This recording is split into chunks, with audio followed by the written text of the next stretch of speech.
నమస్కారం. ఘంటారావానికి స్వాగతం. ముందుగా ప్రధాన అంశాలు.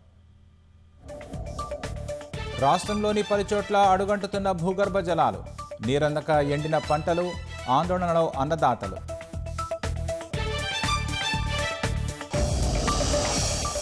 మూడు అసెంబ్లీలలో ఊపందుకున్న ఓటింగ్. 9 గంటల వరకు జరిగిన పోలింగ్లో అసోంలో 17.87% నమోదు.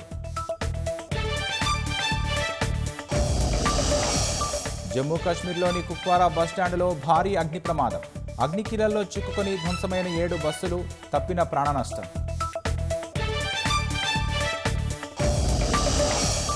2026-27లో భారత వృద్ధి రేటు అంచనా స్వల్పంగా పెంచిన ప్రపంచ బ్యాంక్. పశ్చిమాసియా సంక్షోభం వల్ల వృద్ధిని దెబ్బతీసే అవకాశం ఉందని వెల్లడి.